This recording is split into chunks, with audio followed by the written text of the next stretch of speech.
하나님 말씀은 요한복음 1장 4절입니다.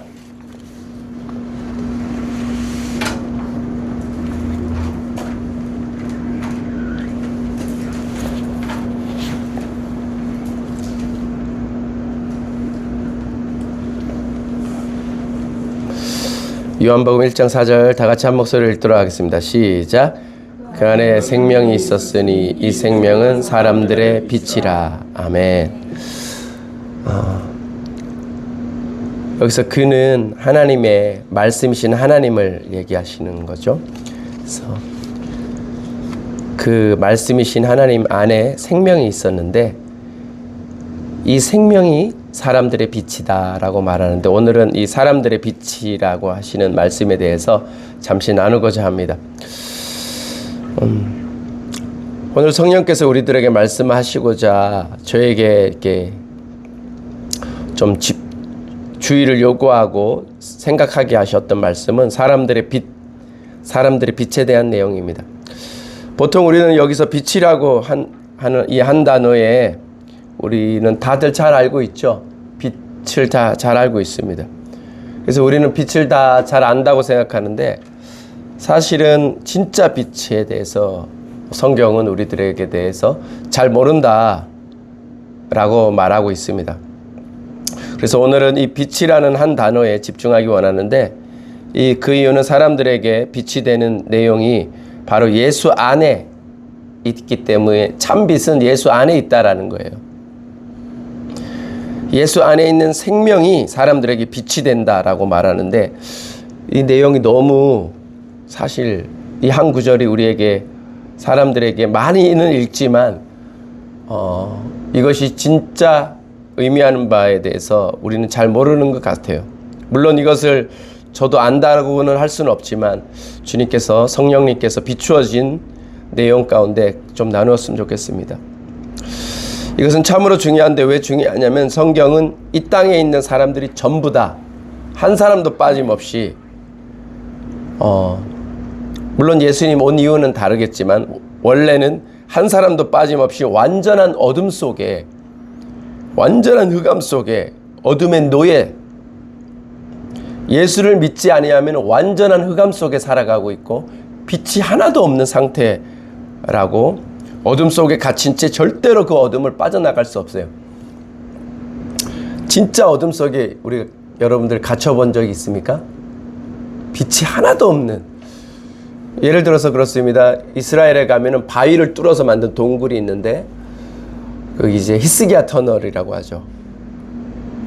바벨론이 침공해 왔을 때 물길을 돌리기 위해서 이 다윗성 밑으로 뚫어가지고 물길을 돌리기 위해서 들어가는데, 우리 그곳으로 들어갈 땐 빛이 없어요.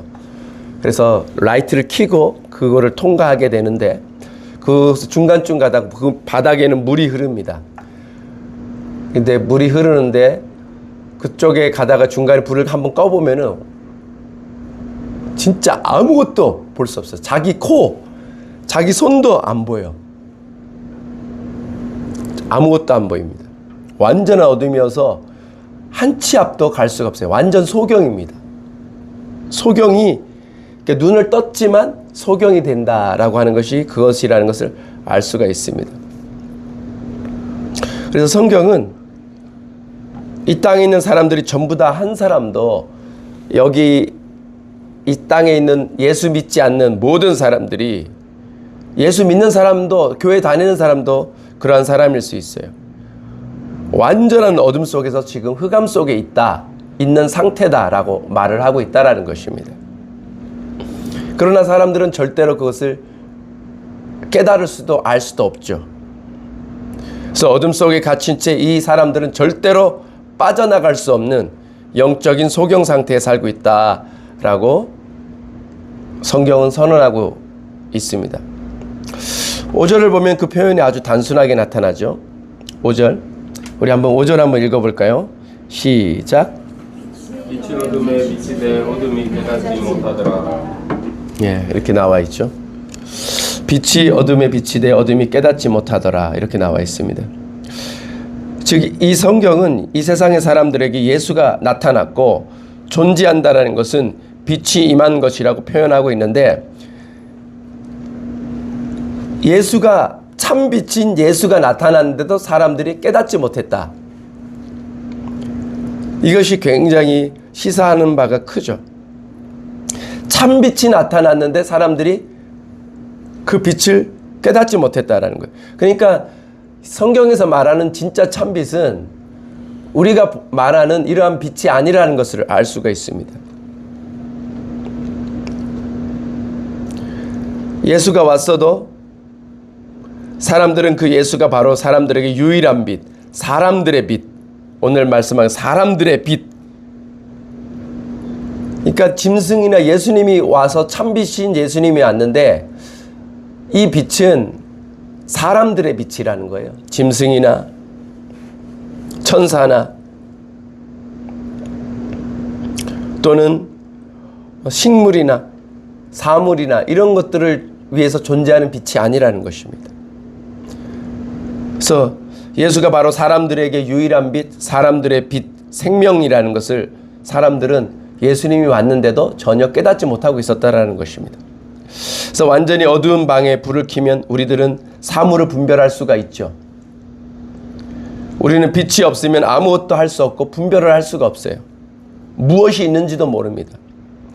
빛이 없으면 우리는 걸어 다닐 수도 없다라는 것을 우리는 깨달아야 합니다. 오직 빛이 있어야만 우리는 우리가 원하는 대로 행할 수가 있고 우리가 가고자 하는 곳으로 걸어갈 수가 있습니다. 그런데 이 성경은 우리가 이러한 완전한 어둠 속에 있다는 것을 말하고 있는 것인데 이 어둠 속에 있는 자들에게 빛을 주기 위해 오신 분이 바로 예수님이시라는 사실입니다. 그래서 태초에 계신 말씀이신 하나님 안에는 이 생명이 존재하는데 이 생명 안에 이 생명은 사람들의 빛이라고 하셨습니다.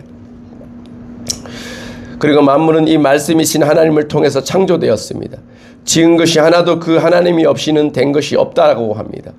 그리고 그 말씀이신 하나님 안에 생명, 성경에서는 이 참 생명을 조에라 그래요. 영원한 생명은 조에라 그래요. 그래서 사람들은 사실 생명이 없는 사람들이에요. 지금 이 세상에 있는 사람들은, 이 세상에 속한 사람들은 생명이 없는 상태예요. 지금 생명이 있다라고 생각하는데 생명이 없고, 빛이 있고 눈을 떴다라고 생각하는데 성경은 말하기를 빛이 없는 소경의 상태라고 말합니다. 이 생명이 바로 사람들에게는 빛이 된다 그랬어요. 그래서 이 생명으로 살아날 때만이 사람들은 눈을 뜨게 된다라는 말이죠. 그러나 이 빛이 어둠의 빛이 돼 어둠이 깨닫지 못하였다. 이게 무슨 말씀입니까? 예수님이 이 땅에 오셨다라는 것 자체가 예수님이 이 세상에 빛이 되셨다라는 말씀이죠. 그러나 어둠이 깨닫지 못하였다. 이 어둠은 사람들 속에 있는 어둠을 이야기합니다. 이것은 무엇을 말씀하십니까? 그것은 바로 빛은 조금 전에도 나왔지만 예수님을 딱 보았을 때, 예수님의 말씀을 들었을 때 그분을 깨달아 믿게 되는 이 깨달음의 영역, 굉장히 중요합니다. 깨닫는다라는 것, 머리가 깨달아진다라는 것, 주님의 말씀이 깨달아지고 그 다음에 예수님에 대해서 믿게 된다라는 것, 이 영역이 바로 빛의 영적인 영역으로 들어간다라는 것을 의미하는 것입니다. 그래서 예수를 보고 예수로부터 나오는, 예수님으로부터 나오는 그 무엇, 그 말씀, 진리 또는 능력, 그런 것을 듣고 보고 느낄 때, 그때 내가 뭔가, 저 사람은 뭔가 다르구나, 저 사람은 정말 다른 존재구나 라고 모든 사람들이 느낄 수가 있어요. 저 사람이 귀신을 쫓아냈네. 저 예수라는 사람이 눈을 뜨게 하네. 저 예수라는 사람이 병자를 치유하네. 저 예수라는 사람이 입에서 놀라운 말씀이 나오네. 그러면서 어떤 사람은 이 생각이 깨어나기 시작합니다. 깨어나면서 어떤 사람은 그 예수라는 사람이 누구인지에 대해서 분명하게 믿음이 반짝하고 눈이 떠야지는 시간이 있다라는 것입니다. 그래서 그 사람 속에 빛이 비춰지는 것이죠.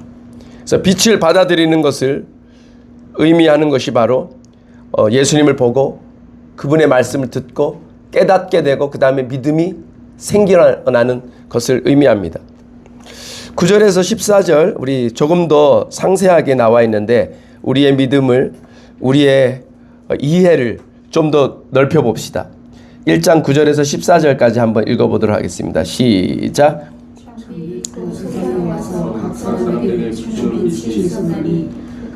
세상에 계셨으며 세상은 그로 말미암아 지은 바 되었으되 세상이 그를 알지 못하였고 자기 땅에 오매 자기 백성이 영접하지 아니하였으나 영접하는 자 곧 그 이름을 믿는 자들에게는 하나님의 자녀가 되는 권세를 주셨으니 이는 혈통으로나 육정으로나 사람의 뜻으로 나지 아니하고 오직 하나님께로부터 난 자들이니라. 말씀이 육신이 되어 우리 가운데 거하시며 우리가 그의 영광을 보니 아버지의 독생자의 영광이요 은혜와 진리가 충만하더라. 아멘. 참빛이신 예수님이 이 땅에 오셨고 이 말씀을 보니까 그분은 각 사람에게 비추었다라고 나옵니다. 그러나 세상은 그로 말미암아 지은 바 되었으나 이 세상은 그를 알지 못했다라고 지금 나오죠. 그리고 자기 땅, 여기 자기 땅은 이스라엘 땅을 얘기하는 거예요. 언약으로 예수님께 주어진 땅을 자기 땅이라 말합니다. 그래서 이 땅, 모든 땅이 하나님의 땅이지만 특별히 하나님의 땅 가운데 예수 그리스도에게 주어진 땅은 이 언약으로 자기 백성으로 삼은 이스라엘 백성이 있었던 땅입니다. 그래서 자기 땅에 오셨지만 자기 백성이 영접하지 않았습니다. 만약 사람들이 그분의 이름을 믿고 그분을 믿었다면 그 사람은 바로 하나님의 자녀가 되는 놀라운 권세를 주시기 위해서 오셨다라고 기록되어 있습니다. 그러나 가장 중요한 것은 사람들이 그분을 믿지 않았고 그분을 믿지 않았다는 것은 바로 사람들이 그분의 존재와 정체에 대해 전혀 깨닫지 못했다는 거예요. 도리어 그분을 거부했다라고 오늘 본문에 나와 있죠. 그러나 그 말씀이 육신이 되어 우리 가운데 거하시는 그분의 영광을 보니 아버지의 독생자의 영광이라는 것이 어떤 사람은 알게 되었고 눈이 완전하게 더 많이 뜨여진 사람은 사도들이라고 할 수 있는데 그 사람들은 처음에는 몰랐지만 나중에 시간이 흐르면서 예수님이 아버지의 독생자의 영광을 강력하게 비추고 있었다는 것을 깨달아 알게 되었다는 것입니다. 그리고 그분으로부터 나오는 것은 뭐냐? 충만하게 나오는 것이 그 예수로부터 나오는 것이 뭐냐? 이것이 생명이고 생명으로부터 나오는 것인데 그것이 무엇이냐? 은혜와 진리가 충만하였다라고 나와요. 은혜와 진리가 충만하였다라고 말합니다. 이 구절들을 통해서 우리가 큰 테두리 안에서 알아야 할 사항은 바로 예수를 믿는다는 것은 절대로 인간의 일이 아니라는 것입니다. 예수를 믿는다는 것은 바로 하나님이 우리에게 찾아오셔서 눈먼 자들에게 오셔서 눈을 뜨게 하시는 일인데 영적으로 눈이 먼 자들의 눈을 뜨기 위해서 오신 거예요. 사실은 예수님은 우리 소경들의 눈을 뜨게 오신 것은 상징입니다. 사실은 소경들의 눈을 뜨게 하셨죠. 실제로. 근데 그것이 목적이 아니라는 거예요. 소경들의 눈을 뜨게 한 이유는 모든 사람들, 이 세상에 있는 단 한 사람도 빠짐없이 모든 사람들의 눈을 뜨게 하기 위해서 이 땅에 오셨다라는 것입니다. 할렐루야. 네. 예. 그래서 예수를 믿는다는 것은 절대로 인간의 일이 아니라 예수님을 믿게 되는 것은 우리가 잘나서 믿은 것이 아니라 자주 그런 얘기 듣죠. 하나님이 오셔서 소경된 우리의 눈을 뜨게 하는 사역을 예수님이 지금도 하고 있고 그때도 하고 계셨고 예수님이 십자가에 못 박혀 죽으셨던 이유도 우리의 눈을 뜨게 하기 위해서 죽으셨던 거예요. 그래서 생명이 우리 안에 들어가게 하고 그 생명의 능력으로 사람들을 깨닫게 하고 그리고 깨달음으로 말미암아 눈을 띄어지게 하고 그리고 예수님 앞에 무릎을 꿇고 그분을 영접하게 해서 점점 더 빛 가운데로 나아가게 하시기 위하심이라는 것입니다. 우리가 예수의 이야기, 복음을 듣고 그분을 믿는다는 것은 엄청난 영적인 지진이 그 사람 속에 일어나 그 사람이 어둠 속에서 점점 벗어나고 있다는 것을 의미하는 것입니다. 영원한 생명인 예수 안에 생명인 이 조회를 가진 자들이 나타나고 있다는 거죠. 그리고 우리들은 이제 눈에 보이는 이 세상을 이 가시적인 세상의 가치대로 이제는 과거에 육신의 눈으로 본 대로 살지 않고 이제는 영의 눈이 띄어짐으로 말미암아 보이지 않는 세상을 보고 볼 수가 있어야 된다는 사실입니다. 할렐루야. 그래서 우리가 믿음으로 살아야지, 믿음으로 살지 않는 자는 똑같아요. 세상의 가치관대로 그대로 사는 것을 의미하는 것입니다. 그래서 눈을 뜬 사람, 예수를 보고 예수의 말씀을 깨닫고 예수의 진리로 말미암아 영의 눈을 뜬 사람, 믿음의 눈을 뜬 사람은 그 다음부터 어떻게 살아가야 되느냐? 성령님과의 교제 가운데서 믿음으로 이 세상을 살아가야 된다는 사실입니다. 그래서 믿음으로 하지 않는 모든 것은 뭐라고 나와 있죠? 성경에? 죄라 그랬잖아요. 왜 죄입니까? 믿음으로 하지 않는 우리가 그냥 사는 것은 모든 것이 죄예요. 그 이유는 뭐냐? 소경 어둠 속에서 사는 곳으로 돌아가서 그대로 살기 때문이에요. 그러니까 우리가 오늘 하루를 살더라도 예수님을 믿는 그 믿음, 예수님이 살게 하고자 하시는 그 믿음대로 오늘 내가 살아야지 그것이 참된 생명의 삶이라는 것입니다.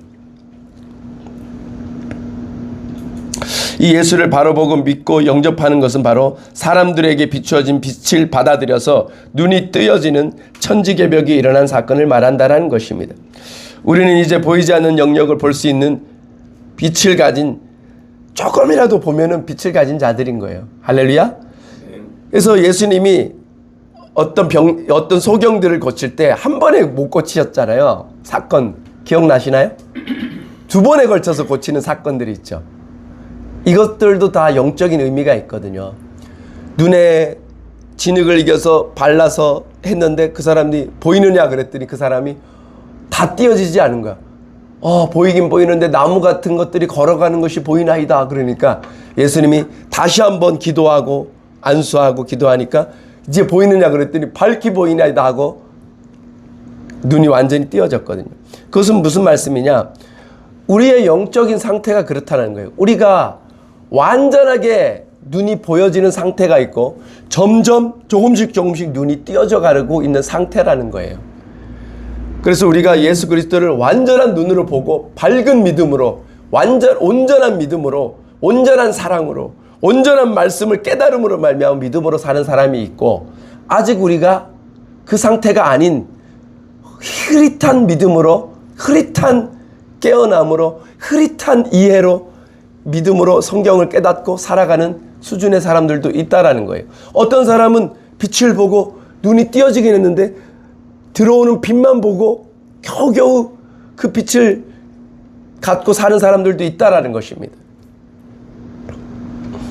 나중에 그 사람들이 어떻게 될지는 모르겠습니다. 하지만 그렇다라는 거예요.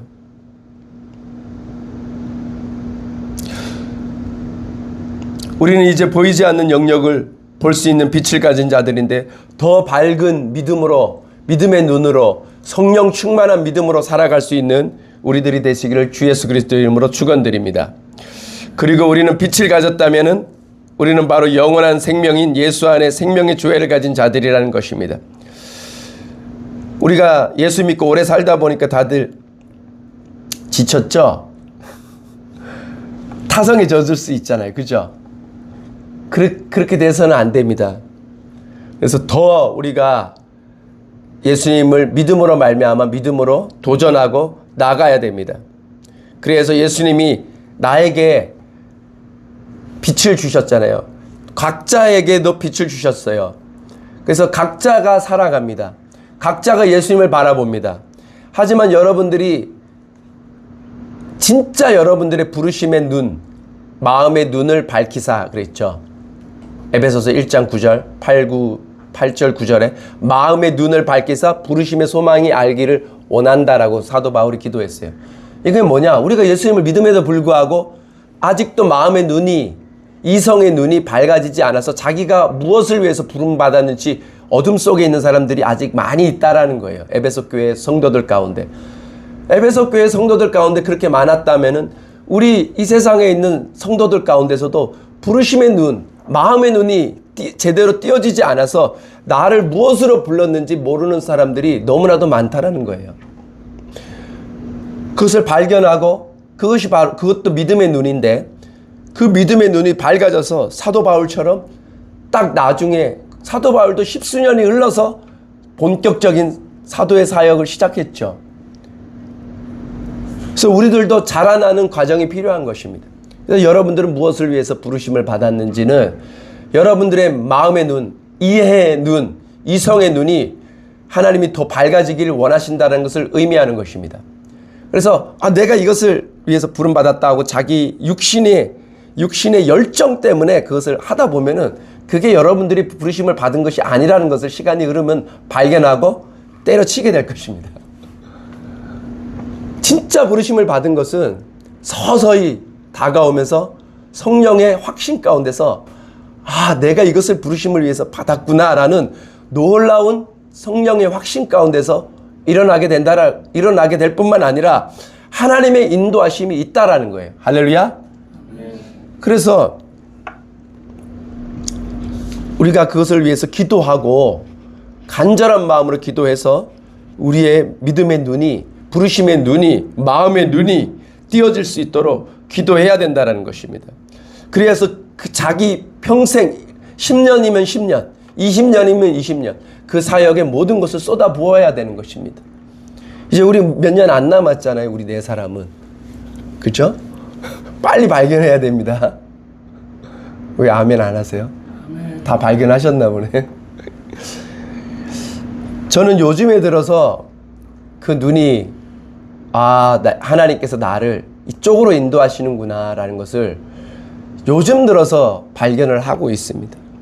그전에는 그것을 놓고 이것인가 저것인가 두세 가지를 놓고 굉장히 기도를 했었거든요.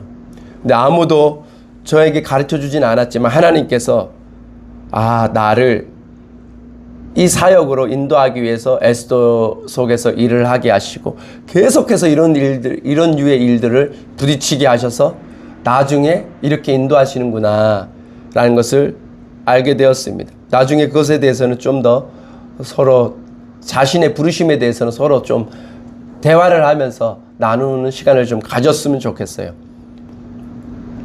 할렐루야. 예. 왜 웃습니까? 보배자매. 아직도 너무 어두워요? 아직도 무엇인지 발견하지 못했죠? 예. 모든 사람들이 다 그래요. 보배자매만 그런 게 아니라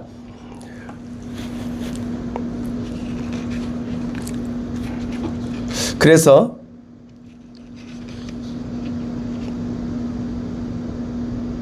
우리는 이러한 보이지 않는 영역을 볼 수 있는 빛을 가진 자들이지만 그럼에도 불구하고 우리의 눈이 점점점 더 예수님을 밝은 눈으로 볼 수 있는 눈으로 변화되어야 된다라는 사실입니다.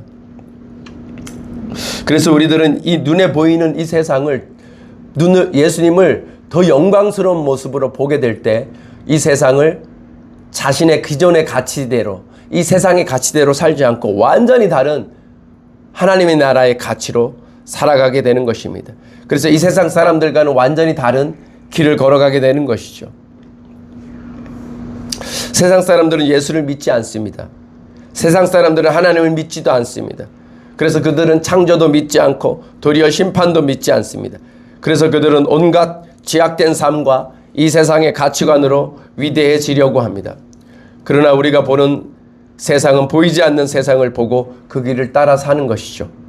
우리는 보이지 않는 하나님과 그분의 말씀, 그분의 나라에 따라 그분의 나라의 의에 따라 절대로 이 세상의 가치를 추구하지 않고 보이지 않는 영원한 하나님 나라의 가치를 우리는 진짜 보이기 때문에 그렇게 살아가야 되는 것입니다. 그래서 우리는 이 세상에 있는 하나님을 대적하는 가치들이 너무 많아요.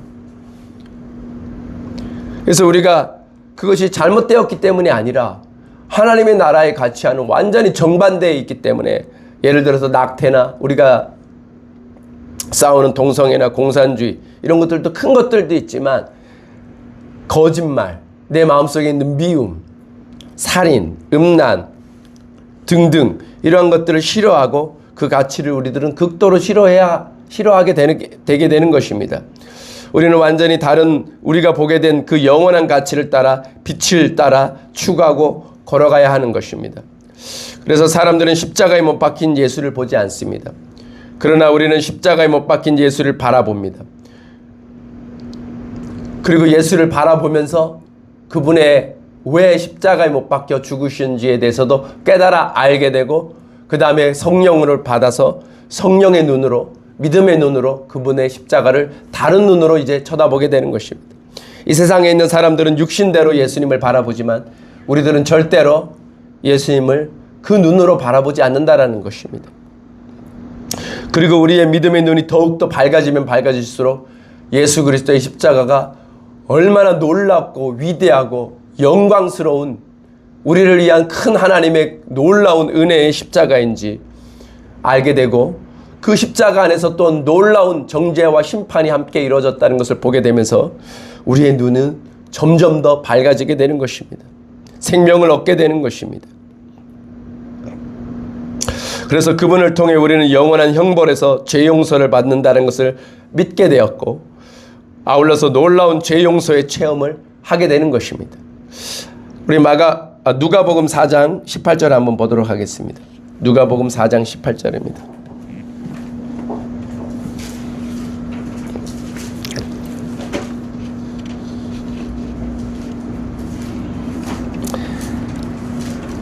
누가복음 4장 18절 19절입니다.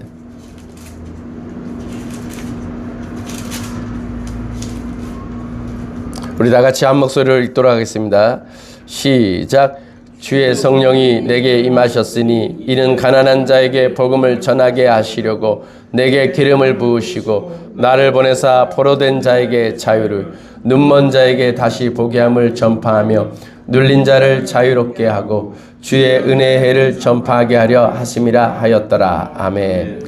저는 이 구절이 잘 이해가 가지 않았었어요. 예전에 예수님이 가난한 자에게 복음을 전파하신다. 그리고 포로된 자에게 자유를 주신다. 눈먼 자에게 다시 보게 하신다라고 말해서 이것이 영적인 의미하고 육신적인 의미가 섞여 있는 줄 알았어요.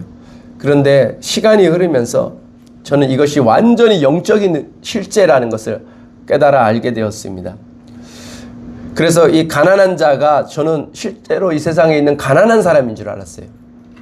그런데 그것이 아니라 이 세상에 있는 모든 사람들은 다 영적으로 완전한 가난한 자들이라는 것을 깨닫게 하셨습니다. 그래서 이 말씀은 이 세상에 있는 자기가 영적으로 파산된 사람, 영적으로 완전한 구원이 필요한 가난한 자, 에비온이라고 하죠. 히브리어, 헬라어로. 이 가난한 자는 구원이 필요한 상태에 있는 가난을 말합니다. 그래서 가난한 자에게 복음을 전파하신다 그랬어요. 그래서 영적으로 파산하고 진짜로 가난한 사람들에게 복음을 전파하시고 그 다음에 포로된 자. 이 세상에는 눈만 먼 게 아니에요. 이 세상에 있는 사람들이 영적으로 완전히 마귀에게 짓눌려서 포로된 상태라는 것을 사람들은 절대로 모르죠. 그래서 예수님이 이 세상에 있는 영혼들을 자유케 하기 위해서 포로된 자에게 자유케 하기 위해서 십자가에 못 박혀 죽으셨다는 것을 이 구절은 의미하는 것입니다. 그리고 눈먼 자, 이 눈먼 자도 보통 눈이 먼 소경을 눈을 뜨게 하는 것이 아니라 이 세상에 있는 모든 눈먼 자에게 눈먼 자를 다시 보게 하기 위해서 이 땅에 오셨다라는 사실입니다. 그리고 눌린 자, 이 눌린 자는 마귀에게 완전히 사로잡혀서 눌려있는 자들인데 이 세상에 있는 모든 사람들은 눌린 자, 노예 상태에 있는 자들입니다. 억압받고 있는 상태에 있는 사람들입니다. 사람들은 자신들이 자유롭다고 생각합니다. 사람들은 자기가 백조 부자라고 생각합니다.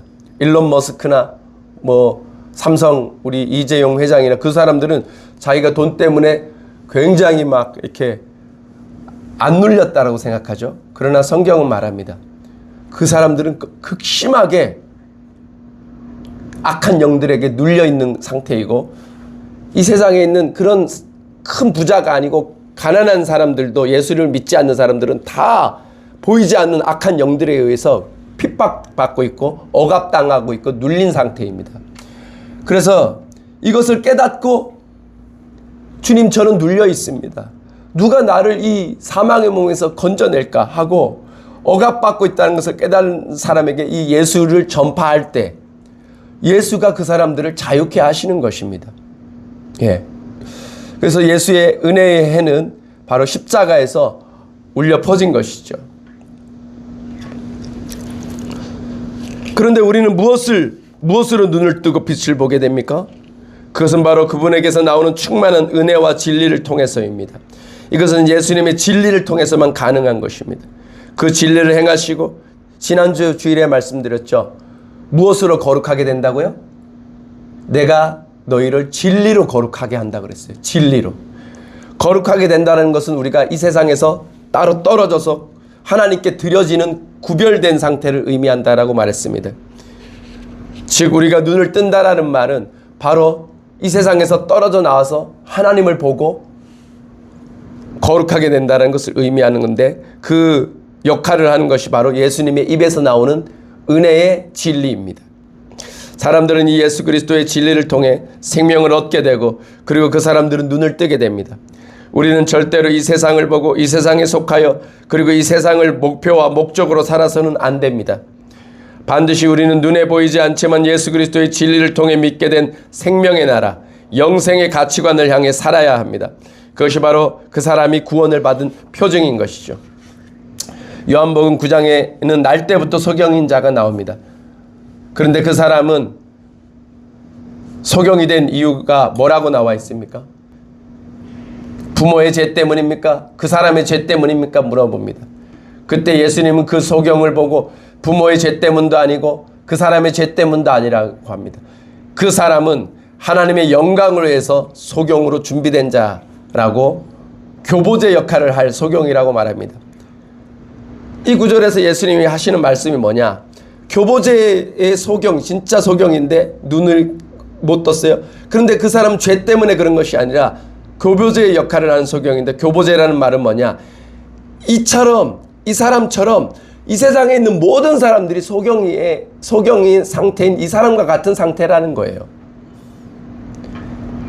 그래서 이 사람이 눈을 뜨는 것처럼 이 세상에 있는 모든 사람들이 눈을 떠야 된다라는 거 이야기하고 있습니다. 9장을 보면 어떤 소경입니까? 그는 바로 이 세상의 모든 사람들이 바로 날 때부터 영적인 소경으로 완전히 죄악의 노예, 속박된 존재들, 흑암에 갇혀서 지옥으로 갈 수밖에 없는 완전히 절망적인 어둠 속에 갇힌 소경들. 그래서 마귀가 이끄는 대로 갈 수밖에 없는 소경들은 끄는 대로 가잖아요. 인도하는 대로 갈 수밖에 없잖아요. 그런 절망적인 존재들이라는 것을 보여줄 교보제로서의 소경이고 우리 인간들의 상태가 그런 상태라는 것을 의미한다는 것입니다. 그런데 바리새인들 즉 종교 지도자들이 이렇게 말합니다. 그 맹인이었다고 눈을 뜬 사람들에게 엄하게 그를 두 번이나 불러서 신문을 합니다. 그래서 그들은 그 눈을 뜬 그 소경이 예수님을 안 좋게 얘기하기를 바라고 협박을 했어요. 신문을 했어요. 그리고 중요한 이야기를 요한복음 9장은 우리들에게 말해줍니다. 이렇게 말하죠. 이에 그들이 맹인이었던 사람을 두 번째 불러 이르되 너는 하나님께 영광을 돌리라. 우리는 이 사람, 예수님이죠. 이 사람이 죄인인 줄 아노라. 그랬더니 그 교보제였던 그 소경이 맹인이었다고 눈을 뜬 사람이 대답합니다. 그가 죄인인지 내가 알지 못하나 한 가지 내가 아는 것은 내가 맹인으로 있다가 지금 보는 그것입니다. 그들이 이르되 그 사람이 너에게 무엇을 하였느냐? 어떻게 너의 눈을 뜨게 하였느냐? 대답하되 내가 이미 일렀어도 듣지 아니하고 어찌하여 다시 듣고자 합니까? 당신들도 그의 제자가 되려 합니까? 하고 오히려 도리어 따집니다. 그랬더니 그 바리새인들과 종교 지도자들이 그들이 욕하여 이르되 너는 그의 제자이나 우리는 모세의 제자라. 하나님이 모세에게 말씀하신 줄을 우리가 알거니와 이 사람은 어디서 왔는지 알지 못하노라. 그 사람이 대답하여 이르되 이상하다. 이 사람이 내 눈을 뜨게 하였으되 당신들은 그가 어디서 왔는지 알지 못하는도다. 하나님이 죄인의 말을 듣지 아니하고 경건하여 그의 뜻대로 행하는 자의 말은 들으시는 줄을 우리가 아나이다. 창세 이후로 맹인으로 난 자의 눈을 뜨게 하였다함을 알지 못하였으니 사람이 하나님께로부터 오지 아니하였으면 아무 일도 할 수 없으리이다. 그들이 대답하여 이르되 내가 온전히 죄 가운데서 나서 우리를 가르치느냐 하고 이에 쫓아내 보내니라. 예수께서 그들이 그 사람을 쫓아냈다 하는 말을 들으셨더니 그를 만나사 이르되 네가 인자를 믿느냐. 대답하여 이르되 주여 그가 누구십니까? 내가 믿고자 하나이다. 예수께서 이르되 네가 그를 보았거니와 지금 너와 말하는 자가 그니라. 이르되 주여 내가 믿나이다 하고 절하는지라. 예수께서 이르시되 내가 심판하러 이 세상에 왔으니 보지 못하는 자들은 보게 하고 보는 자들은 맹인이 되게 하려 함이라 하시니 바리새인 중에 예수와 함께 있던 자들이 이 말씀을 듣고 이르되 우리도 맹인인가?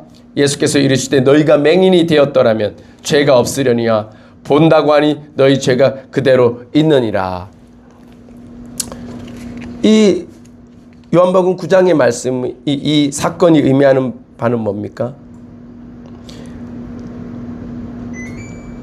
이 교보제의 어떤 소경이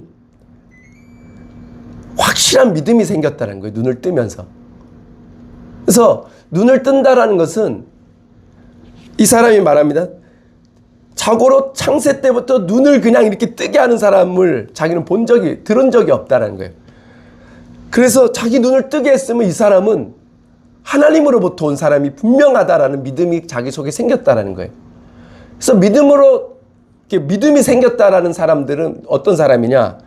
예수가 하나님으로부터 왔다라는 것을 분명하게 깨닫게 된다라는 것입니다.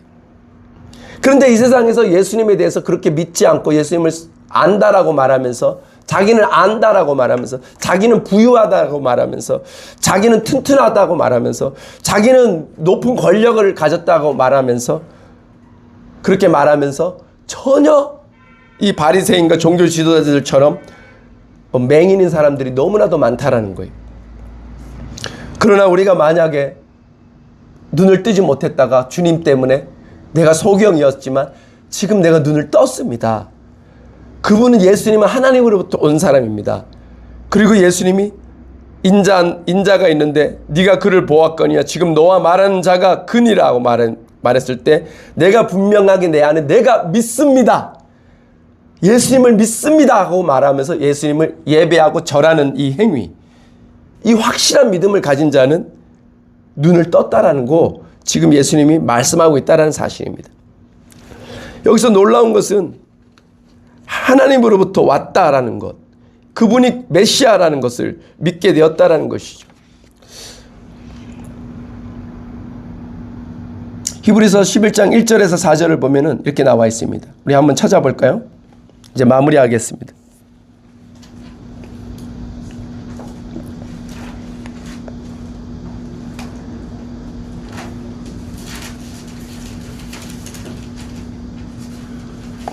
히브리서 11장 1절에서 4절.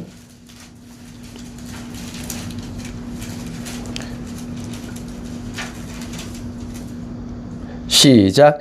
믿음은 바라는 것들의 실상이요 보이지 않는 것들의 증거니 선진들이 이로써 증거를 얻었느니라. 믿음으로 모든 세계가 하나님의 말씀으로 지어진 줄을 우리가 아나니 보이는 것은 나타난 것으로 말미암아 된 것이 아니니라. 믿음으로 아벨은 가인보다 더 나은 제사를 하나님께 드림으로 의로운 자라 하시는 증거를 얻었으니 하나님이 그 예물에 대하여 증언하심이라. 그가 죽었으나 그 믿음으로써 지금도 말하느니라. 아멘. 지금 보면은 하나님은 믿음으로 한 행위 모든 것들을 기억하고 있다는 것을 알 수가 있어요. 짧게 1절에서 4절만 얘기하는데 히브리서 전체에서 특별히 11장에서 이 히브리서 기자는 이 믿음이 얼마나 놀라운 것인지에 대해서 우리들에게 말씀해 주는데 믿음은 영적인 눈을 뜬 상태라는 거예요. 그래서 믿음은 바라는 것들의 실상이요 보이지 않는 것들의 증거라 그랬어요. 즉 보이지 않는 하나님을 보고 보이지 않는 하나님의 세계를 믿음으로만이 볼 수가 있다라는 것입니다. 그래서 선진들이 이로써 증거를 얻었다라고 말을 하고 있는데 그 첫 번째 예가 신뢰가 아벨이라는 사람이었습니다. 아벨이 우리가 이 믿음이 얼마나 중요한 하나님 앞에서는 믿음이 중요해요. 정성. 아벨이 정성으로 드렸기 때문에 받았다 막 이렇게 말하는데 그건 다 믿음에 대해서 잘 모르기 때문이에요. 하나님이 왜 아벨의 제사를 귀하게 여겼느냐? 아벨이 하나님을 진짜 믿고 이 자기의 양의 첫 새끼를 하나님께 드렸기 때문에 그 믿음 때문에 아벨의 제사가 받아들여졌다라는 것입니다. 아벨이 양으로 드렸고 피의 제사를 드렸기 때문에 받아들인 게 아니에요. 가인은 곡식으로 제사를 드렸기 때문에 하나님이 안 받아들인 게 아니에요. 아벨이 받아들여지는 칭찬받는 예배를 제사를 드린 이유는 믿음으로 큰 믿음으로 아벨은 하나님 앞에 무릎을 꿇고 자신의 어린 양을 주님 앞에 바쳤기 때문에 아벨은 그 믿음으로 말미암아 하나님께 큰 기쁨이 되었던 것입니다. 그리고 그가 죽었어요. 형에게 돌에 맞아서 죽었습니다. 그리고 그는 여기에 뭐라고 나와 있습니까? 하나님께 드림으로 의로운 자라 하시는 증거를 얻었다 그랬어요. 그래서 하나님이 우리들에게 원하시는 것은 큰 어떤 사역이나 그런 것들이 아니라는 거죠. 큰 대형교회를 이루기 위해서 노력을 해서 막 그런 것들이 아니라는 거죠. 우리가 무엇을 하든지 간에 하나님 앞에 믿음으로 드릴 때 의로운 자다라고 칭함을 얻는다라는 것입니다. 그리고 그가 드린 하나님이 그 예물에 대하여 증언하심이라 그가 죽었으나 그 믿음으로써 지금도 말하고 있다라는 것입니다. 우리가 천국에 들어가는 이유는 무엇 때문이냐? 우리가 이 땅에 있을 때 하나님을 믿음으로 말미암아 한 행위들이 천국에 들어가게 해줍니다. 우리가 예수를 믿는다고 하지만 여러분들은 오늘 하루, 내일 하루 믿음으로 무엇을 행하고 계십니까? 믿는다고 하지만 믿음으로 행하지 않는 것들이 많이 있을 수 있잖아요. 안 그렇습니까? 그런 것처럼 우리에게 가진 내 수중에 돈이 없잖아요. 우리 지금 다들 그렇죠?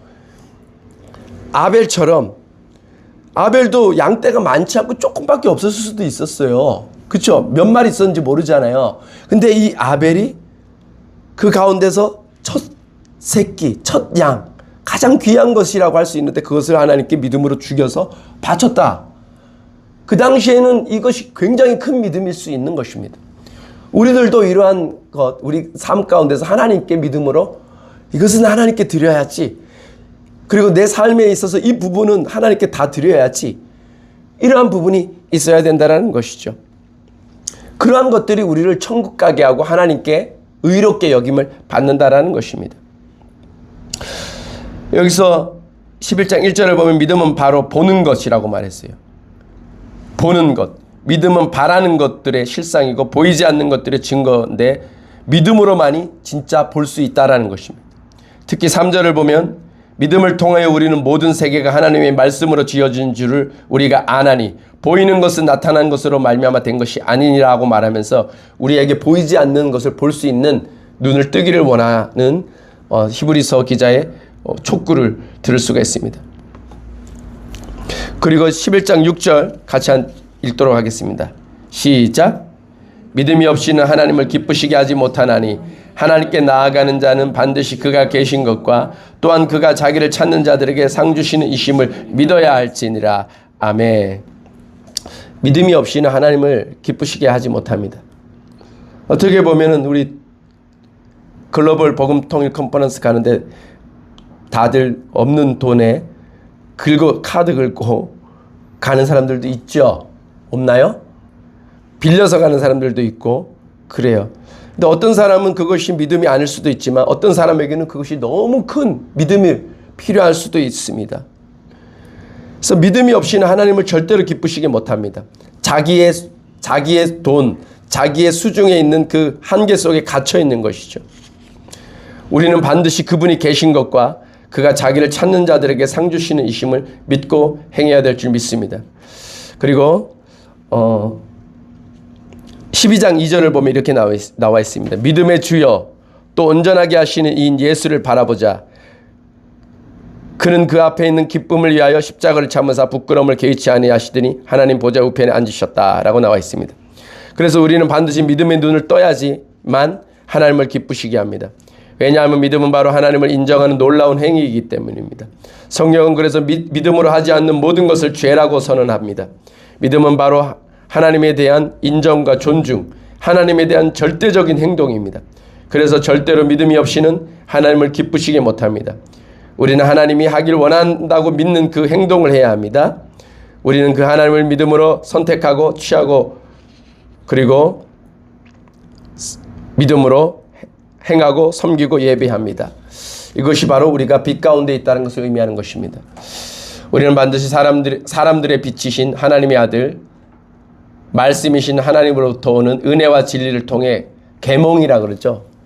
믿지 않는 자들도 계몽 운동을 하는데 예수님이 바로 우리들에게 믿음의 계몽 운동을 하셔서 진짜 영적으로 거듭나게 하시고 생명을 주셔서 우리를 거듭나게 하시는 것입니다. 그리고 눈을 뜨게 하시는 것입니다. 우리 주 예수 그리스도의 하나님 영광의 아버지께서 지혜와 계시의 영을 너희에게 주사 하나님을 알게 하시고 너희 마음의 눈을 밝히사 그의 부르심의 소망이 무엇이며 성도 안에서 그 기업의 영광의 풍성함이 무엇이며 그의 힘의 위력으로 역사하심을 따라 믿는 우리에게 베푸신 능력의 지극히 크심이 어떠한 것을 너희로 알게 하시기를 구하노라. 그러므로 형제들아 내가 하나님의 모든 자비하심으로 너희를 권하노니 너희 몸을 하나님이 기뻐하시는 거룩한 산제물로 드리라. 이는 너희가 드릴 영적 예배니라. 너희는 이 세대를 본받지 말고 오직 마음을 새롭게 함으로 변화를 받아 하나님의 선하시고 기뻐하시고 온전하신 뜻이 무엇인지 분별하다. 분별은 눈으로 보고 분별해야 되죠. 그래서 눈을 뜨라는 것이죠. 무엇인지 분별하도록 하라라고 원어에서는 그렇게 말씀하고 있습니다. 이렇게 해서 사람들의 빛인 예수님을 우리가 바로 알고 사람들에게 또 이 예수의 생명, 예수님의 빛을 전할 수 있는 우리 놀라운 교회 모든 오늘 예배 드린 모든 분들 되시길 주 예수 그리스도의 이름으로 축원드립니다. 아멘. 여러분, 우리 채널 구독과 좋아요 눌러주세요. 다음에 또 만나요. 안녕. 안녕.